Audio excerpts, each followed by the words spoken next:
तो आदाब, नमस्कार, गुड इवनिंग, सत श्री अकाल। एक बार फिर आप तमाम लोगों का स्वागत है क्राइम तक की कहानी के इस एपिसोड में। उम्मीद है पूरी फैमिली अच्छी होगी, अपना ख्याल रख रही होगी। एक खबर आई बड़ी अभी और वो ये कि मूसेवाला के कत्ल के करीब 16 दिन बाद, ये 15 या 16 दिन बाद आखिरकार पहली बार पंजाब पुलिस को कामयाबी मिली है इस कत्ल के मास्टरमाइंड के तौर पर जिस शख्स का नाम आ रहा है लॉरेंस, उसको गिरफ्तार करके वापस पंजाब ले जाने की। अभी तक लॉरेंस बिश्नोई दिल्ली पुलिस के स्पेशल सेल की हिरासत में था और लगातार उसकी पुलिस कस्टडी मांगी जा रही थी। 2 बार कस्टडी बढ़ा कर दी गई, पहली बार 3 दिन के लिए, दूसरी बार 5 दिन के लिए, फिर 3 दिन के लिए। आज उस कस्टडी की मियाद ख़त्म हुई, उसे कोर्ट में पेश किया गया और पहली बार लगा अब शायद पंजाब पुलिस भी थोड़ी अलर्ट हुई और वो भी अदालत पहुंच गई और उसने कहा कि अब तक की तफ्तीश में, जांच में लॉरेंस का नाम मास्टरमाइंड के तौर पे सामने आ रहा है। कत्ल का मुकदमा हमारे पंजाब में दर्ज है, तो हमें इस शख्स को दे दीजिए ताकि हम इससे पूछताछ करें। अदालत में सुनवाई हुई, पंजाब पुलिस के वकील ने वहाँ पे दलील पेश की। इसके बाद अदालत ने हुक्म दिया कि पंजाब पुलिस लॉरेंस को सिद्धू मूसेवाला के कत्ल के इल्ज़ाम में तफ्तीश के सिलसिले में गिरफ्तार कर सकती है। तो पंजाब पुलिस की इस वक्त हिरासत में लॉरेंस कोर्ट में, लेकिन पंजाब ले जाने के लिए कानूनी प्रक्रिया है, उसे कहते हैं ट्रांजिट रिमांड। एक शहर से दूसरे शहर या एक स्टेट से दूसरे स्टेट ले जाने के लिए, चूँकि वो अभी तक दिल्ली पुलिस की हिरासत में था, अब दिल्ली से पंजाब ले जाना है। तो ट्रांजिट रिमांड की अर्ज़ी जो है पंजाब पुलिस ने कोर्ट में जमा कर दी। उस पर कुछ देर में फ़ैसला आ जाएगा, वो मिल ही जाएगा। और अब लॉरेंस जो है वो पंजाब पुलिस का मेहमान होगा और पंजाब पुलिस उससे पूरी पूछताछ करेगी। सिद्धू मूसेवाला के कत्ल की साजिश के तार कहाँ कहाँ हैं, किन किन से जुड़े हैं, शूटर कौन है, उनका नाम क्या और किन किन लोगों ने मदद की, किसने हथियार दिए, किसने गाड़ी दी, किसने छुपने में मदद की, किसने घर में अपने रखा। ये सारी चीज़ें पंजाब पुलिस को जानना है और लॉरेंस से बेहतर कोई शख्स हो नहीं सकता, क्योंकि मास्टरमाइंड वही है, सारे दिमाग में उसी के सारे राज हैं और सारे जो जवाब हैं सवालों के उसके दिमाग में हैं। तो मुंह खोलेगा, उसके बाद ये सारे जवाब बाहर आएंगे। तो 16 दिन के बाद पहली बार पंजाब पुलिस को एक कह सकते हैं कि बड़ी कामयाबी है। और इससे ये भी पता चलता है कि एक क्रिमिनल जैसे शूटर भागे हुए हैं, पता तो चल नहीं रहा, लेकिन एक ऑलरेडी जो जेल में हिरासत में है उसकी भी हिरासत लेने के लिए कितनी मशक्क़त करनी पड़ती है। तो ये तो अपडेट अब आज की कहानी, और मैंने वादा किया था वापस अपनी कहानी पे भी लौटते हैं। सिद्धू मूसेवाला के अपडेट मैं देता रहूँगा, अगर कोई बड़ी चीज़ आएगी तो फिर मैं ज़रूर पूरी कहानी भी सुनाऊँगा। लेकिन आज की कहानी सुनाऊँ उससे पहले आपको फिर जानकारी दे दूँ, कुकू एफएम पर भी तमाम कहानियाँ आती हैं, आप अपने मनपसंद की कहानियाँ सुन सकते हैं। और कुकू एफएम ने अब हर फैमिली को ध्यान में रखते हुए ख़ास तौर पर घर घर कुकू, उस हिसाब से उन्होंने कुछ ऐसी कहानियाँ तैयार की हैं जो एक घर के जो बड़े बुज़ुर्ग, जवान, बच्चे, औरतें, लड़के, लड़कियाँ सभी अपनी मनपसंद की अलग अलग फील्ड की कहानियाँ सुन सकते हैं। सिर्फ ज़रूरी नहीं कि क्राइम की हो, पॉलिटिक्स की हो, एंटरटेनमेंट की हो, रहस्य हो, रोमांच हो, मिस्ट्री हो। तो कुकू एफएम ऐप पर आप तमाम अपनी मनपसंद की कहानियाँ सुन सकते हैं। और ख़ास तौर पर क्राइम तक फैमिली के लिए कुकू घर 50 ये एक स्पेशल उन्होंने निकाला है। डिस्क्रिप्शन में लिंक है, जो लिंक दिया हुआ है, आप उस पर और ज़्यादा जानकारी ले सकते हैं। तो अपनी पसंद की कहानी आप कुकू एफएम पर भी सुन सकते हैं। पिछले हफ्ते एक खबर आई थी, उस पर मैंने पूरी कहानी नहीं सुनाई थी, बीच में मैंने सिद्धू मूसेवाले की भी कहानी सुनाई और कुछ चंक सुनाए। आप लोगों में से बहुत सारे के मेल भी आए कि वो कहानी सुनाए, पर मुझे लगता था कि शायद वो मैं कहानी सुना चुका हूँ जितनी सुनानी थी, लेकिन अब उसमें कुछ बड़ी सारी चीज़ें आ गई हैं, इसलिए मुझे लगता है कि वो कहानी सुनना ज़रूरी है। और इस कहानी के ज़रिए एक और भी चीज़ कहना चाहता हूँ। कई बार हम जो ख़ासतौर पर क्राइम जर्नलिस्ट, हमारे सामने ऐसी ऐसी अजीब उलझनें या चीज़ें आती हैं कि हम खुद कंफ्यूज हो जाते हैं कि क्या करें, क्या ना करें, क्या कहें, क्या ना कहें। आपको याद होगा लखनऊ में एक पबजी की स्टोरी आई थी। एक 16 साल के नाबालिग बेटे ने अपनी माँ के सिर में गोली मार दी, सिर्फ इसलिए कि माँ उसे टोकती थी कि मोबाइल पर मत रहो, गेम मत खेलो, ऑनलाइन गेम मत खेलो, पढ़ाई पे ध्यान दो। और लखनऊ पुलिस ने खुद इस कहानी की तस्दीक की, बाकायदा इंटरव्यू दिया, सारी चीज़ें बताई, एक एक बात बताई लड़के के इंट्रोगेशन के बाद। अब कई बार जो मैंने कहा कि हम क्राइम जर्नलिस्ट के सामने अजीब उलझन या परेशानी क्यों आती है, एक केस से सीधा जुड़ाव होता है एक पुलिस अफसर का। कोई भी अक्यूज़, सस्पेक्ट, संदिग्ध या आरोपी पकड़ा जाता है तो पुलिस उसको इंट्रोगेट करती है। अब हम लोगों का एक्सेस तो है नहीं, तो हम डिपेंडेंट होते हैं शुरुआती इन्फॉर्मेशन और सारी खबरों के लिए पुलिस पर, कि पुलिस वो सारी चीज़ें करके फिर जाहिर है उनकी अपनी सुविधा के हिसाब से जितना मीडिया से शेयर करना है वो शेयर करते हैं। फिर हम उसी हवाले से वो खबर बनाते हैं, स्टोरी, और आप तक पहुंचाते हैं। तो उस दिन लखनऊ में यही हुआ। लखनऊ पुलिस ने पूरी कहानी सुनाई और साथ में ये पबजी की भी कहानी सुनाई। उसको हम सब ने दिखाया, आपने भी सुना, सोशल मीडिया पे भी काफ़ी है ये। अब पता चलता है कि वो पबजी की थ्योरी पूरी तरह सही नहीं है। कहानी कुछ और है, मकसद कुछ और है, मोटिव कुछ और है, लेकिन कहानी कुछ और पेश की गई। ऐसा कई बार हुआ है। आरुषि केस में भी मुझे याद है, एक सीनियर पुलिस अफसर, उन्होंने प्रेस कॉन्फ्रेंस की, बाकायदा 1-1.25 घंटे तक उन्होंने क्या क्या कहानियाँ सुनाई। अब उस दौरान में, अब चूँकि एक सीनियर पुलिस अफसर कह रहा है तो फिर आप उसको कोट करेंगे, वो स्टोरी दिखाएंगे, लेकिन आगे चलकर वही चीज़ें गलत हो जाती हैं तो फिर बड़ा अफसोस होता है। मुझे याद है इस पबजी के चक्कर में जो थ्योरी आई, मैंने ही वारदात में, जो आज तक का शो है रात 11 बजे मैं करता हूँ, उसमें मैंने ये तक कहा कि न मालूम कितनी ही औलादों, दूसरों के बच्चों को कोसा गया कि देखो ये ऐसे आजकल के बच्चे हैं और क्या क्या कहना पड़ता है, और फिर पता चलता नहीं मकसद और मोटिव कुछ और है, तो फिर बड़ा गिल्टी फील होता है। तो पबजी की कहानी असली नहीं है। क्यों नहीं है? फिर क्या है असली? पूरी कहानी तो आपको जो सामने रखूँगा। कुछ चीज़ें इसमें चूँकि अभी ऑफिशियल रिकॉर्ड पर नहीं है तो वो शायद मैं उसको बचा के ले जाऊँ, लेकिन पूरी कहानी और पबजी की इस थ्योरी पे क्यों सवाल और क्या चीज़ें आ रही हैं वो आपके सामने। 7 जून की बात है ये, लास्ट मंडे की। मंडे को लखनऊ पुलिस के पास एक कॉल आता है। पता चलता है कि लखनऊ की कॉलोनी के एक घर में एक औरत की लाश पड़ी है। पुलिस की टीम पहुंचती है। घर में 2 बच्चे थे, एक 16 साल का, एक 10 साल की बच्ची। बेड पे एक लाश थी। पहचान हुई 40 साल की साधना के तौर पर। साधना की लाश की हालत बेहद ख़राब थी। लाश को पहली नज़र में ही देखकर अंदाज़ा हो गया कि इसकी मौत हुए करीब 3 से 4 दिन हो चुके हैं, एक तो गर्मी का दिन भी। खैर, पुलिस लाश को अपने कब्जे में लेती है, हॉस्पिटल भेजती है। अब घर के अंदर 2 ही चश्मदीद, 2 बच्चे, दोनों नाबालिग। पुलिस उनसे पूछताछ करती है। बच्चा जो है 16 साल का, वो फिर कहता है कि मैंने अपनी माँ को मारा है। जिस रिवॉल्वर से मारा गया वो घर के डाइनिंग टेबल पर रखा हुआ था। पुलिस ने उसको भी अपने कब्जे में लिया ताकि फिंगरप्रिंट्स ले सकें। और इसके बाद लड़के के रिश्तेदार तमाम लोग आए। फादर आर्मी में आसनसोल में पोस्टेड, देसियो, JOC, शायद मैं कन्फ्यूज़ हूँ थोड़ा, तो वो भी आए। इसके बाद पुलिस ने तफ्तीश की। पुलिस ने तफ्तीश करने के बाद उस लड़के को इंट्रोगेट किया, नाबालिग को, और फिर 8 जून 7 को ये खुलासा हुआ और ये पता चला कि जो 8 जून को पुलिस ने पूरी कहानी सुनाई, बाकायदा मीडिया में, कैमरे पर, जो मैंने दिखाया अभी वारदात में। तो पुलिस की कहानी ये थी कि यह कत्ल 3 से बल्कि 4 और 5 जून की रात को हुआ है, सैटरडे और संडे की रात को, और कत्ल करीब रात 1 से 2 के दरमियान हुआ। माँ, उसकी बेटी और बेटा तीनों एक ही रूम में एक ही बेड पर सो रहे थे। 2 बजे के करीब लड़का या 1 से 2 के बीच में उठा। उसने अलमारी खोली, अपने पिता की लाइसेंसी पिस्टल निकाली और माँ के सर के बेहद करीब से एक गोली मार दी। माँ की मौके पर मौत हो गई। बच्ची गोली की आवाज़ सुनकर उठ गई, डर गई, सहम गई। अब बच्चे ने उसको धमकाया कि अगर तूने रोना धोना या शोर मचाने की कोशिश की तो तेरा भी हाल मम्मी जैसा कर देंगे। बच्ची चुप हो गई। इसके बाद वो अपनी उस छोटी सी बहन को 10 साल की लेकर बराबर के कमरे में जाता है। जिस कमरे में माँ की लाश पड़ी थी उस कमरे का दरवाज़ा बंद कर देता है और दूसरे कमरे में जाकर अपनी छोटी बहन 10 साल की उम्र की उसके साथ सो जाता है। फिर पुलिस ने ये बताया कि अगले दिन वो सुबह उठता है, फिर क्रिकेट खेलने जाता है, फिर वापस आता है, फिर गेम खेलता है मोबाइल पे, फिर लैपटॉप पे मूवी देखता है। शाम को अपने एक दोस्त को बुलाता है, दोस्त के साथ घर में बैठकर मूवी देखता है। लाश वाला कमरा बंद रखता है ताकि किसी को पता ना चले। पड़ोसियों को बताता है कि माँ बीमार दादी को देखने चाचा के घर गई है। पड़ोसी खाना देते हैं, खुद भी ये बनाता है और इस तरीके से 2 दिन निकाल देता है।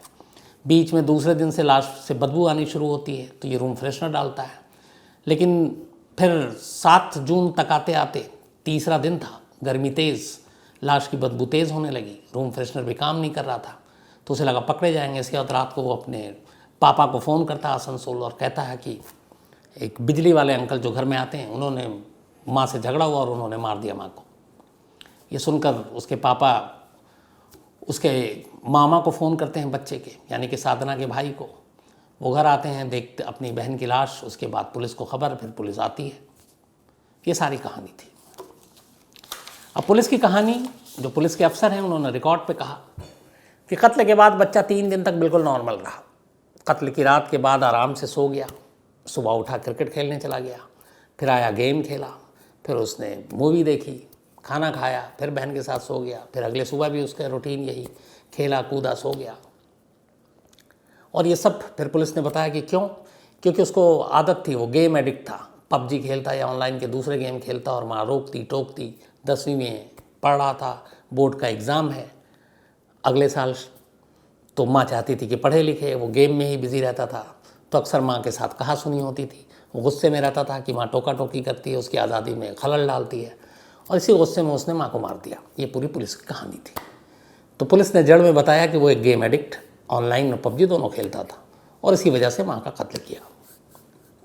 अभी कहानी आई, सब कुछ सभी जगह चली छपी, लेकिन जैसे जैसे दिन बीता पुलिस की स्टोरी पे कुछ सवाल आने लगे। और उसकी वजह क्या थी?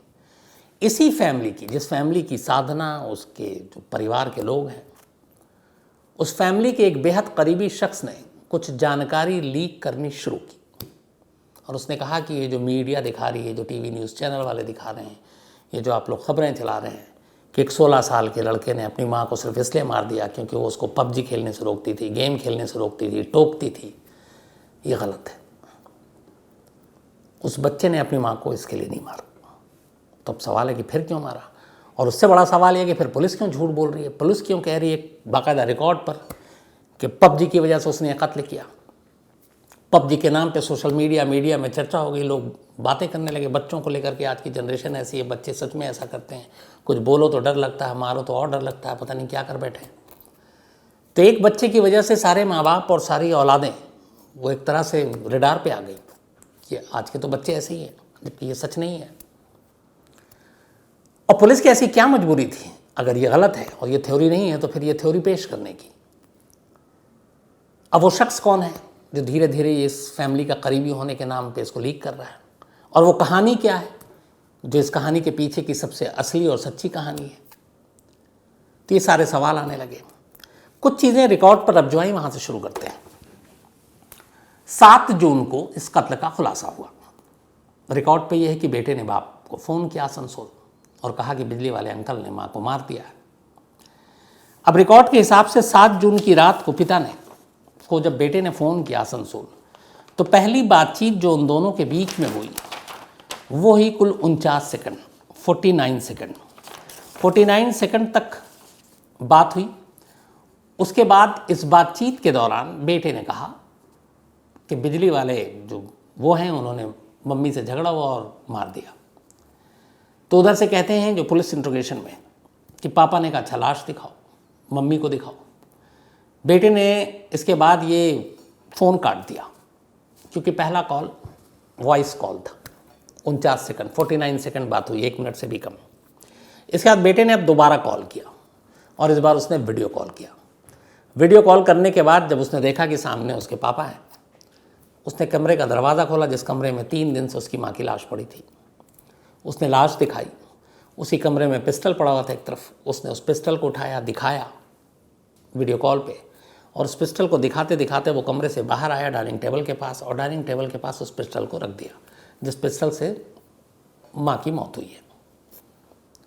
ये जो दूसरा वीडियो कॉल था, इस पर बाप और बेटे के बीच में कुल 30 मिनट तक बात हुई, 29 मिनट कुछ सेकंड, लगभग आधा घंटा,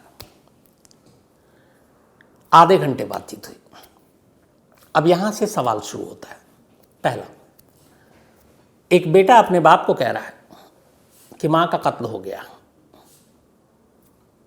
इसके बाद बाप उधर से कहता है, यहां तक भी सही है कि अच्छा दिखाओ, आजकल वीडियो कॉलिंग में सब कुछ हो सकता है। अब वो लाश देख रहा, इसके बाद वो लाश, पिस्टल सब दिखाया, लेकिन अगले आधे घंटे तक बाप और बेटे के बीच में बातचीत हो रही है। यहाँ पे कई चीज़ें इसलिए नॉर्मल नहीं है। एक, जब किसी को पता चलता है और ये भी है कि शक है कि बेटे ने मारा है, तो पहली चीज़, और उस घर में एक बच्ची भी है 10 साल की, और अगर बेटा ही कातिल है और उसी ने कत्ल किया है तो उस बच्ची को भी खतरा हो सकता है क्योंकि वो चश्मदीद भी है। बाप बेटे से ही बात कर रहा है। आधे घंटे तक। इस दौरान में ना रिश्तेदारों को फ़ोन किया, ना पुलिस वाले से बात की, किसी से भी नहीं। और आधे घंटे तक इन दोनों के बीच में क्या बातचीत हुई ऐसे माहौल में, इसका जवाब नहीं है। लेकिन ये एबनॉर्मल है। दूसरी चीज़, जो पूरी कहानी पुलिस की है कि बच्चा 3 दिन तक कत्ल के बाद कमरे में सोता है, क्रिकेट खेलता है, दोस्त को बुलाता है, मूवी देखता है, उसका कुल मिलाकर व्यवहार बिल्कुल नॉर्मल, सामान्य। अब 16 साल का एक बच्चा, घर में एक लाश, 3 दिन तक उसी घर में रहता है, खाना खाता है, पिक्चर देखता है, क्रिकेट खेलने जाता है और नॉर्मल रहता है। क्या ये मुमकिन है? क्योंकि वो ना कोई हार्डकोर क्रिमिनल है और ना ही कोई बहुत बड़ा है। कहीं ना कहीं दिमाग में, जहन में एक डर और एक खौफ भी होता है। लेकिन पुलिस के हिसाब से उसका पूरा बिहेवियर जो था बिल्कुल नॉर्मल, मतलब वो नॉर्मल होने के साथ साथ इन 3 दिनों में बेखौफ भी था कि उसे किसी बात का डर नहीं। तीसरी चीज़, उसने कत्ल किया, उसे मालूम है पकड़ा जाएगा, 16 साल की उम्र है, तो वो घर से भागा क्यों नहीं? वो आराम से भाग सकता था, बेशक बाद में पकड़ा जाता, लेकिन भागा भी नहीं। जब पुलिस उसको ले गई, इंट्रोगेट की, तब भी वो बेशक नॉर्मल, और उसके बिहेवियर से ऐसा लग रहा है जैसे उसे डर नहीं और उसे मालूम है कि कुछ ऐसी चीज़ें हैं जो उसके पीछे हैं और इसलिए उसे कुछ होगा नहीं। तो ये सारी चीज़ें चलती रहीं। इसके अलावा कि एक बेटा गेम के लिए अपनी माँ से इतनी नफ़रत करे, यहाँ ये भी नहीं है कि सौतेली माँ है, सगी माँ, और ये भी नहीं है कि वो लड़का पढ़ने लिखने में बिल्कुल डफर है, ठीक ठाक स्टूडेंट है। तो इसका मतलब है कि अगर वो मोबाइल पे एक्टिव है, गेम खेलता है, तो भी अपना एग्ज़ाम, अपना सिलेबस पूरा करता है, तो वहाँ पे भी सब कुछ ठीक। तो गेम की वजह से सिर्फ इतनी नफ़रत कि वो मार दे अपनी माँ को, ये बात भी बहुत मुश्किल से गले से नीचे उतर रही है। तो फिर सवाल ये है कि आखिर ऐसा हुआ क्या? कहते हैं कि इन सारे सवालों के जवाब उस सैटरडे, यानी कि 3 और 4 जून, या 4 और 5 थी शायद सैटरडे, तो सैटरडे और संडे की उस रात में ही इन सारे सवालों के जवाब हैं। अब यहाँ एक और पॉइंट, उस बेटे ने जो पहली बार अपने बाप से कहा कि बिजली वाले ने आके मार दिया, मम्मी को लड़ाई हुआ, उसी बेटे ने जब पुलिस के सामने बयान दिया तो उसने यही बयान पुलिस वालों के भी सामने दोहराया कि वो एक हमारे, अच्छा, इस घर में कंस्ट्रक्शन का काम चल रहा था, तो बहुत सारे बिजली के काम, दूसरे काम के लिए आते थे, तो उसने पुलिस के सामने भी कहा। लेकिन पुलिस ने यह बयान दिया कि ये गुमराह करने के लिए दूसरे तीसरे का नाम ले रहा है, जबकि हकीकत में एक कैरेक्टर है, उसका नाम भी है, पर नाम चूँकि अभी ऑफिशियल है नहीं, इसलिए मैं अभी ले नहीं सकता हूँ, लेकिन उसका नाम है। और उस कैरेक्टर के नाम के बारे में कहते हैं, जो ये किरदार है, ये नाम वो बच्चा भी जानता है, पुलिस भी जानती है, उस बच्चे के फैमिली वाले भी जानते हैं, लेकिन इस किरदार को सामने नहीं लाया गया। उसकी वजह यह है कि कहते ही है कि इस किरदार को अगर सामने ले आया तो न सिर्फ पुलिस की पबजी की थ्योरी की कहानी झूठी साबित हो जाएगी, बल्कि एक नई कहानी सामने आ जाएगी, एक ऐसी कहानी जो शायद परिवार भी नहीं चाहता कि ज़माने के सामने आए।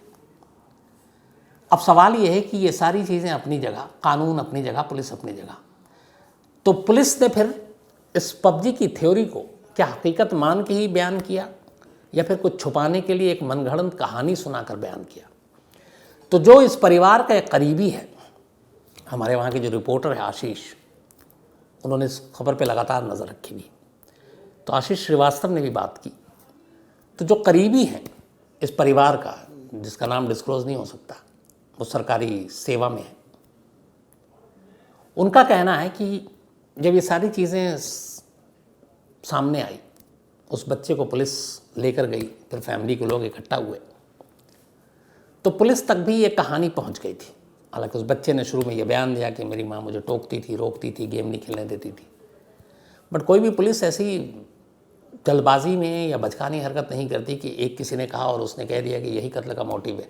पुलिस पहले अपने आप इन्वेस्टिगेट करती है, यहाँ तक कि अगर कोई कत्ल करने के बाद कातिल खुद कहता है कि मैंने ये कत्ल किया है, तो पुलिस आंख बंद करके उस पर भरोसा नहीं करती, बल्कि फिर भी इंट्रोगेट करती है। क्यों?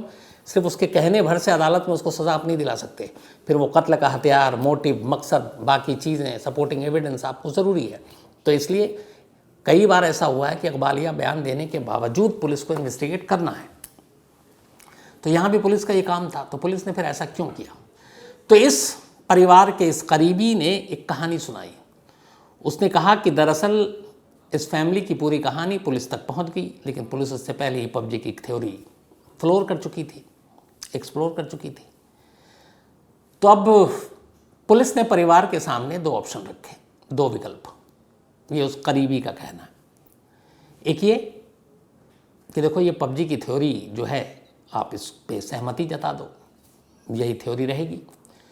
अब इससे एक फ़ायदा ये भी है कि इस बच्चे की उम्र 16 साल है, नाबालिग है, तो 16 साल की उम्र में उसको ना जेल भेजा जा सकता है, ना ही उसके खिलाफ आईपीसी की उस 302 सेक्शन के तहत उसके खिलाफ कार्रवाई की जा सकती है।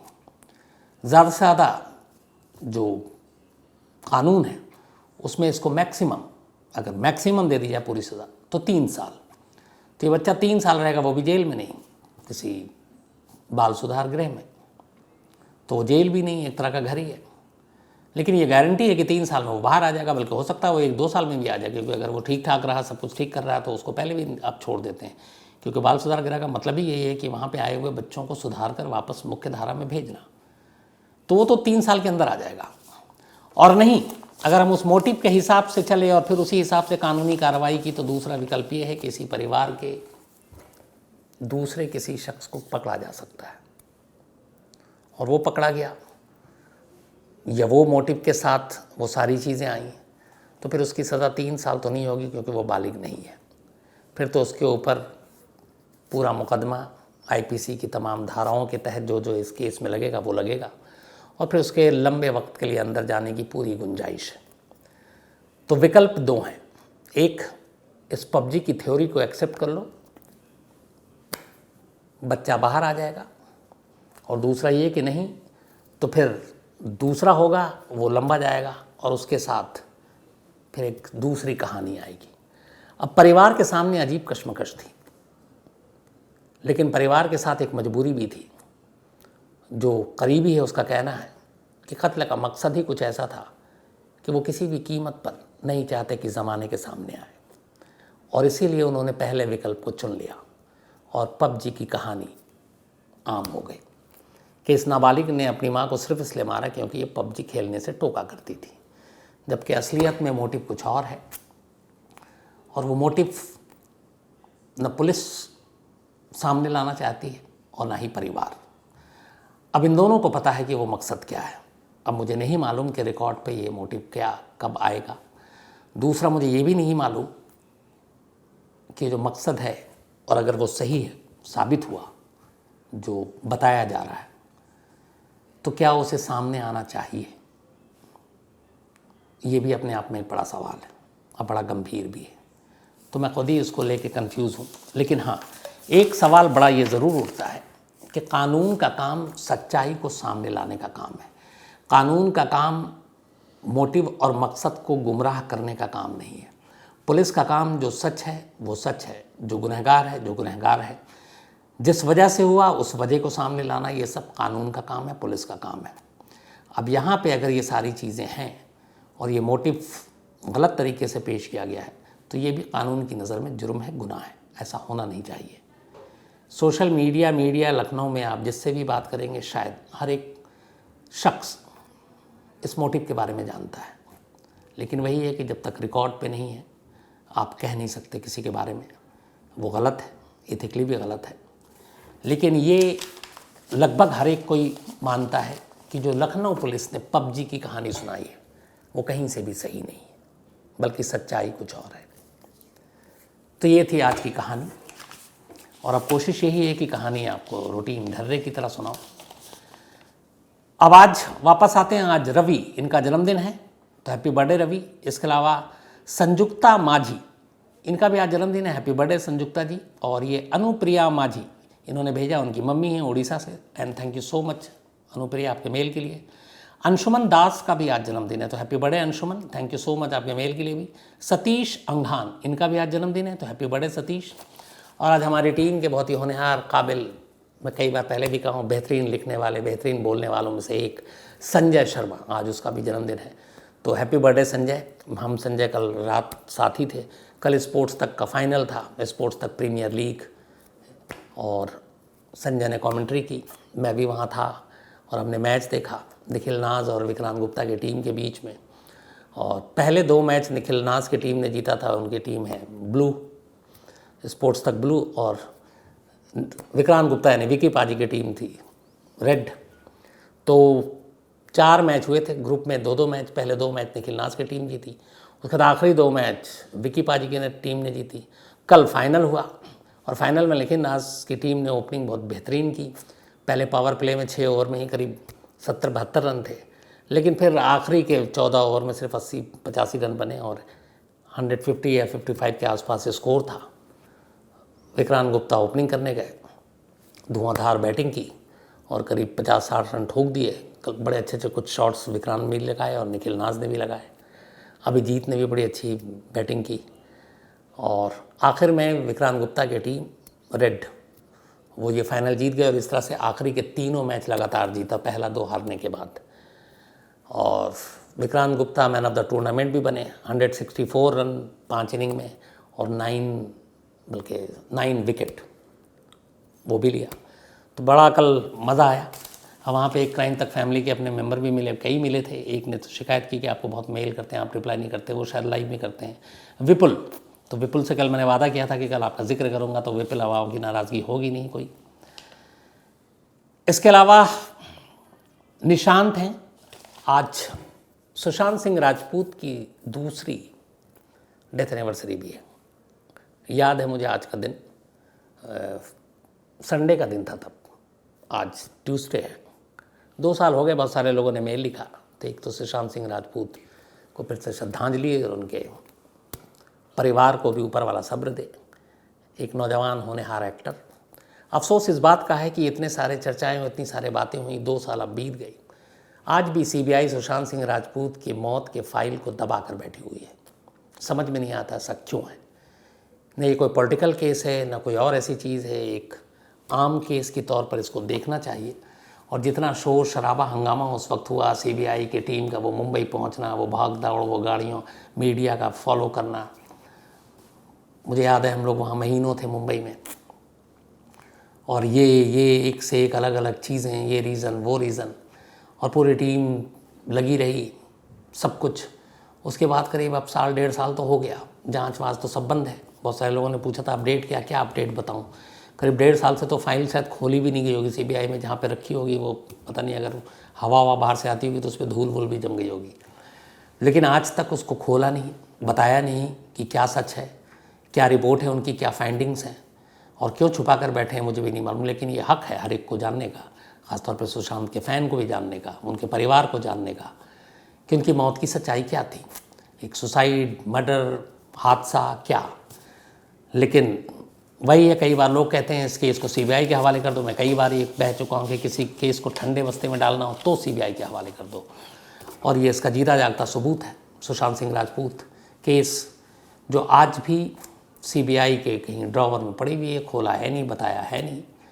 और इस केस में कई जो इसमें से कुछ लोग हैं जिनसे जुड़े हुए थे, बीच में मेरी बात भी होती है तो वो मुस्कुरा देते हैं।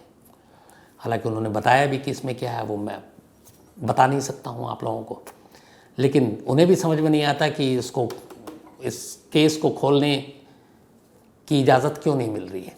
और ऐसा नहीं है कि सीबीआई करना नहीं चाहती है, इनको इजाज़त चाहिए। वो इजाज़त, वो हरी झंडी अभी नहीं मिल रही है। वो हरी झंडी जब मिलेगी तभी ये केस सामने आएगा, बताया जाएगा।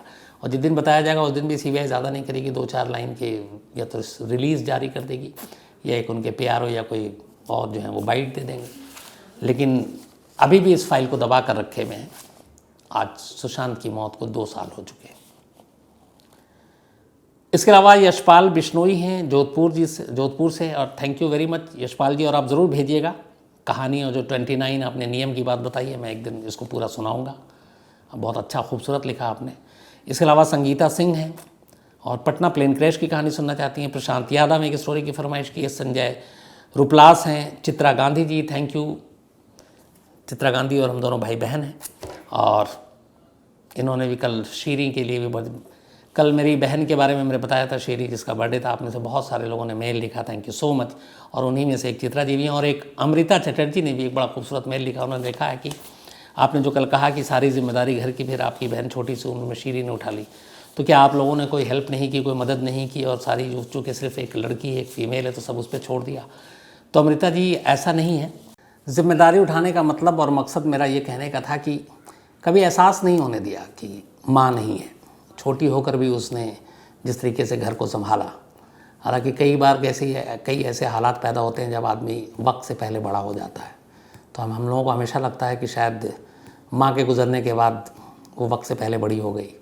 और हम लोगों को भी बहुत कुछ उस वक्त सीखने को मिला और करने को मिला। जो काम आज बहुत सारे लोग कहते हैं मैं शायद ऐसा कोई काम नहीं है जो ना कर सकूं, चाहे वो घर की सफाई से लेके खाना बनाना हो या कुछ और चीज़ें हों, तो ये सारी चीज़ें उसी दौर में सीखी। तो ये मैं, लेकिन आपके मेल से मुझे खुशी भी हुई और ये तमाम लड़कियों बहनों सभी के लिए कि काम करने का मतलब ये नहीं होता कि ये सिर्फ महिलाओं का काम है। ये जैसे घर का काम पुरुष नहीं कर सकते, मर्द नहीं कर सकते क्योंकि वो नौकरी करते हैं, ये गलत सोच है। अगर दोनों मिल के करें तो बहुत बेहतर है, अच्छे से होगा। जैसे विनोद शिकारपुरी हैं, ये कभी घर का काम नहीं करता है, वो तो अब मेरे साथ रह कर जब सुनता है सीखता है तो कुछ कुछ करने लगा, वरना मेरे रूटीन में शामिल है। संडे को अमूमन घर की सफाई करना मुझे पसंद है, संडे की रात को खाना बनाना मुझे पसंद है, और ये सारी चीज़ें उन्हीं बचपन से ही आई हैं। इसके अलावा अशोक खरपू हैं, थैंक यू सो मच आपके मेल के लिए। Manish Verma advocate, thank you so much. और मनीष जी ने लिखा है कि सलमान खान का स्पेशली नाम लेते हैं कि डिफेंड नहीं करना चाहिए और आपसे उम्मीद नहीं है। तो मैं मनीष भाई किसी को डिफेंड नहीं करता, जो जैसा केस है वो सारी चीज़ें हैं वही जिक्र करता हूँ। और कल मैंने शायद ऐसी कोई बात नहीं की, मुझे लगता है कि मैंने ये कहा कि 4 केस थे, 3 मुकदमा सलमान खान जीते और एक में कन्विक्टेड ऑलरेडी है, तो उसमें सज़ा है। अब हाई कोर्ट में जो होगा वो होगा, और मेरी कोशिश यही होती है कि जो सच है वही आप लोगों के सामने रखूं। इसके अलावा अनिमेश मिश्रा हैं, डॉक्टर उकबा अंजुम हैं, फैज़ान हैं और अज़हर सैयद साहब हैं, थैंक यू सो मच। इसके अलावा गौरव चतुर्वेदी हैं, एक स्टोरी की फरमाइश की है। हरमन खुल्लर जी हैं, thank you so much Harman ji. Anita हैं, थैंक यू सो मच, आपने सही नाम लिखा था शीरी। इसके अलावा जवाहर चौबे हैं, एक स्टोरी की फरमाइश की है। और इसके अलावा इंदु शुक्ला जी हैं, thank you so much Indu ji आपका भी। कस्तूरी निनी, इसके अलावा Surendra Kumar, Nishan Gosai, thank you so much आप तमाम लोगों का। तो आज कहानी में इतना ही। अब आपसे मुलाकात होगी कल रात 9 बजे किसी नई कहानी के साथ। तब तक अपना ख्याल रखिएगा। Thank you very much.